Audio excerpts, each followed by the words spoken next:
building team had a great time just creating this Overwatch depiction of New York. There's tons of neat details and fun Easter eggs for the players to find. So I think it should be fun to take a look at this. Yeah, no, when you guys showed this at BlizzCon Line, I was so excited. Obviously from New York myself, would love to see the Midtown Tunnel go over some of the adjustments that you guys have made to it here in Overwatch 2. Just a beautiful map. I have to imagine this is one of the locales that you guys have been dying to do for a while. We've been wanting to. There's a lot of people on the team from New York or who have spent some part of their life there, so it's always been on the list, and Overwatch 2 felt like the right time to do it. And no short of Easter eggs, I would say. No, I know on some of these maps so far. Get some love at the beginning, but yeah, this will be our first real look at 5v5. I've had the opportunity to kind of watch some games as they've kind of tested it out. It still keeps that Overwatch fast-paced feel, but it doesn't have the clumped up chaos that you sometimes see of live. I think it kind of speaks to really what you were pointing to, Jeff, is that when you have that one less tank in the equation, you can actually make the tanks more aggressive and more offensive. But it's also just kind of easier for the viewer and just people at home to track. Yeah, absolutely. And you'll see probably a lot of play here. One of the biggest things you'll notice, because there's less protection coming from tank players just to directly block bullets for their team. Typically, we'll find a lot more play around the map corners, map angles. Often people going for cheeky flanks and stuff. Yeah, Dion loves this. Yeah, they get to use the environment a lot more. It's a bit more tactical. Yeah. Exactly. Which is great. So it kind of, that was one of the first things that came out of our original playtesting, and we were just like, this is a really good direction. I mean, like I mentioned, there's as a designer, you sort of have to look past the immediate problems in front of you and okay, we could fix those. I think we can address some of the tank imbalances and healing issues and all kinds of other stuff. But at the heart of this is really cool, and so that's really what we've been focusing on and working through these problems. I think something that's really interesting about that too is that the gameplay is more fluid than it was before. Oh, yeah. A lot of times in Overwatch you get these really hard battle lines that get drawn between the two teams, and there's just less damage incoming, and so you're able to kind of move around a little bit more, and you'll see it here a lot of times. The chokes aren't as hard of a space to get through. There's still a choke in the map and you still have to work at it, but there can be a lot more pushing through and pulling back on the choke, and it's something that I'm personally really excited about. Yeah, I was going to say, how has the 5v5 move affected map design? I feel like it kind of has to have a huge impact on what you guys are able to do, create different, speaking about players being able to take more control of the game, right? Creating more flanking routes, more opportunity for the Ashe to go to the side, get a pick, and open things up for a team. Yeah, there's a lot more opportunity for players to do that. But at the same time, when you go for a flank, you're not leaving 5 players behind. You're leaving 4 players behind, and so you kind of have to be weighing some of these decisions in your head. The game is just as strategic as it was before, if not more so, because of the individual ability for players to have such a large impact on the match. I think for map design, we've always been really careful to make spaces that feel good just for one hero. And sometimes we might favor particular heroes in different areas, but because of that, because we're able to make a space that kind of feels good for Reaper or a space that feels good for Pharah, I think that we'll still be able to play 5v5 on all of the original catalog of Overwatch maps as well. Right. That is a awesome payload, Dion, by the way. We've always, in the artwork of the maps, we've always placed what we consider cover objects. It just feels now with the 5v5, players will take advantage of that more. Even the previous maps, we planned cover objects to help protect players. Now with 5v5, they're even more effective, these artistic choices. It's such a great point, too, because we have started placing a little bit more cover in our maps. And if you go back to some of the old maps, if you look at King's Row, that middle section, that street section of King's Row, there's one piece of cover. in that entire section. Yes. It's just corners of buildings is what you're using. Yeah, no, that's a great point. I think you can kind of see it here, even with stuff like that. I know the taxis here in the streets. You have the little kind of windows, the pillar to hide behind in the middle. There's a route through the subway. There's so many different kind of angles you can take. Something we saw at BlizzCon Line was the 2 Fire Strike, charge, cancel Reinhardt. I noticed something before, Jeff, when we were on with Winston. My Winston on live not able to shoot at range. Can you explain that to us a little bit? So yeah, I was wondering if people picked up on that. So we were first watching Winston there. This is an example of some of the tank changes we're talking about in regards to 5v5, but also a larger change we're talking about making tanks a lot more aggressive, be able to be a little more hybridy on the damage side and less just raw protection. So on Winston's side, he's ulting right now, unfortunately. You can't see it, but he can't do it while he's ulting. But his alternate fire there, which he's doing right now, there it is. You can charge up like a condensed blast of lightning from his gun and fire it off as a single sort of like blast attack at longer range. And so he actually, the charge up is kind of interesting with it for him because you could do it while you're leaping, and so there's like theoretically more burst combos you can do where you're jumping on top of somebody, charging up in the air, and burst, release it right before you land on them, and then you get the stomp damage too, and you can shock them or do a quick melee combo. There's a lot more interesting things. On top of the fact that, with some players know a lot of times you shock somebody, they're getting away, you think you can finish them, and they just fair boost away, or somebody just barely gets away. You get that extra alternate fire shot to try to take him out on the way, and it's actually interesting playing against him now because you now are cognizant of that. So sometimes you're leaving a little earlier, like, well, I'm going to get blasted probably if I just run away, so I have to be able to survive that. Yeah, I think that's one of the decisions all Winston players face. It's like, okay, I've jumped on this player, I've gotten them weak. I can either now get out of my bubble and try to finish them off, or just kind of hope a teammate does. But now giving him, I think it kind of goes back to more like that player, agency that you were talking about, being able to kind of take over the game, being able to finish it off. The nano boosted Ryan, this will never get old. Just seeing Reinhardt nano boosted, just swinging. I'm sure it makes the fans out there happy that that was a Dragon Blade ulting Genji he was able to take out. It's kind of the bane of existence of a lot of people. But this looks like, I guess, the second checkpoint, right? So this will unlock the interior of Grand Central Station. Oh, this is awesome. So it goes in. So the payload kind of goes inside of the station and kind of curves around, I guess. Mm-hmm. And you can see the payload is driven by an Omnic, who is a little Easter egg to our production director on the team. Our executive producer. So he got a name. Yes, Chaco. He's gonna be a fan favorite. Oh, he's even got it on the back. I didn't realize. I thought it was like an unofficial name. Like, oh yeah, Chaco. No, he's got the suit. Our executive producer said he's helped us out a lot, and it was only fitting. He has he's lived in New York as well, so he helped out a lot on this map. So, and we have countless debates about the right type of pizza with him as well. Yes, right. Well, yeah, I mean, New York style pizza is the dominant pizza. I believe it's the water, but that is probably for a different stream. Yeah, do you really want to get into this? My thoughts on the water in New York creating the better pizza dough.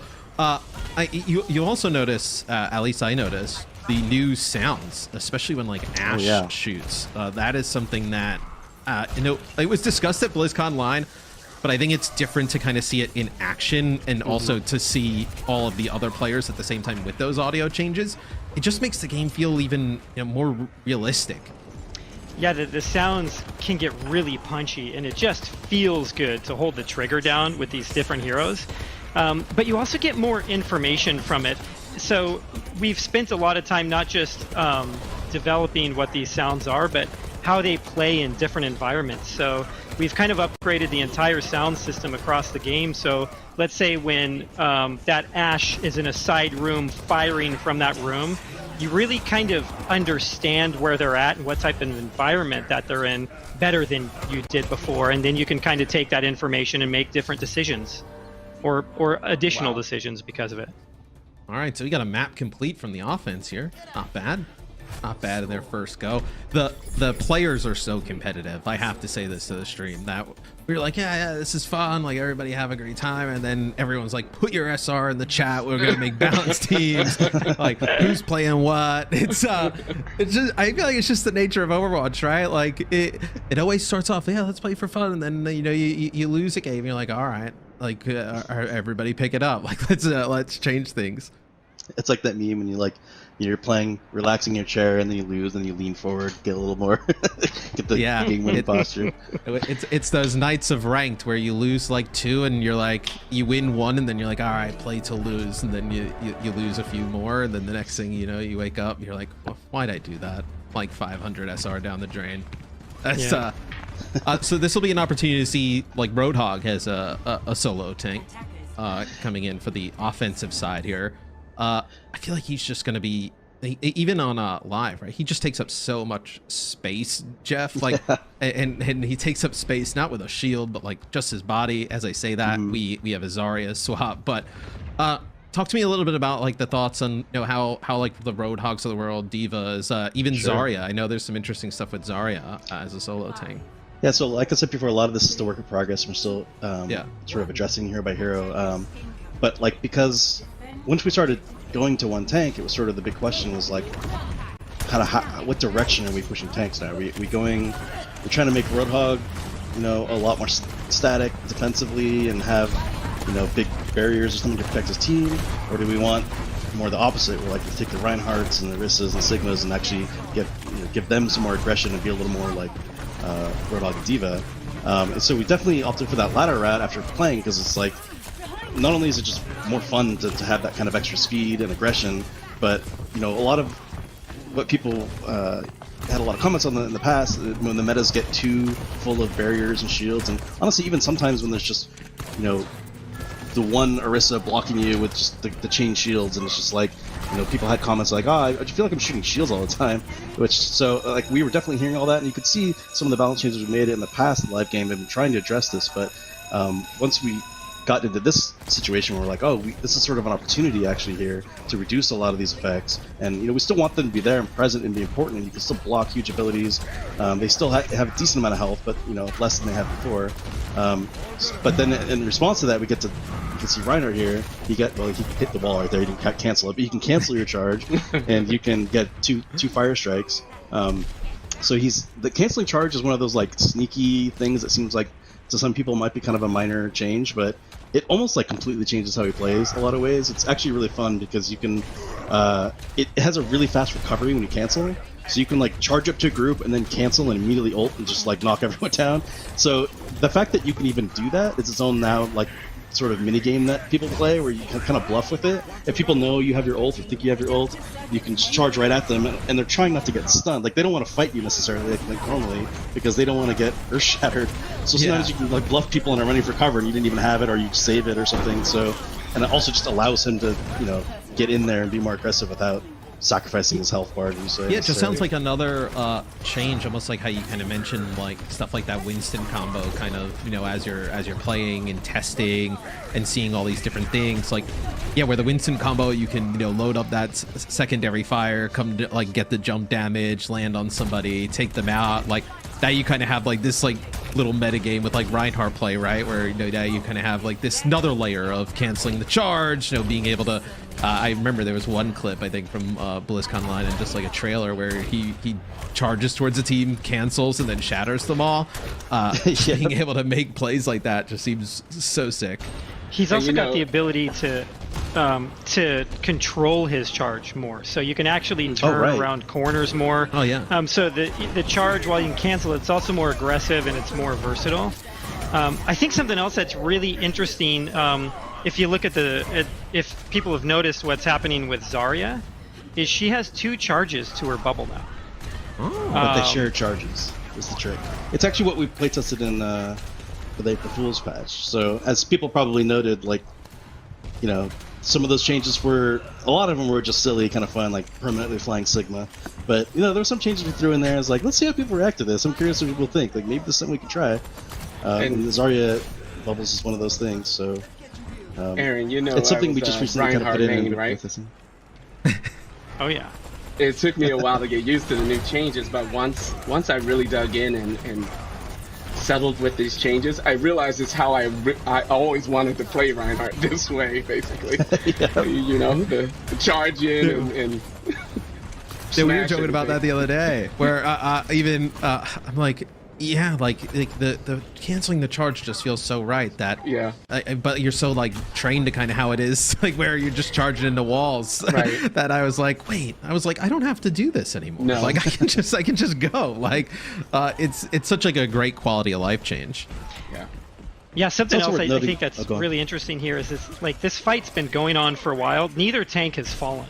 And the support had been doing such a good job at keeping the tanks up, because there's only one of them that they have to actually focus on. And the fights feel really, really good being the tank player now. Like the amount of times you get into this situation where it feels hopeless. You're low on health. There's a bunch of the enemy players focusing on you, and you're able to still come out of it. It feels so incredibly good, and you feel really powerful.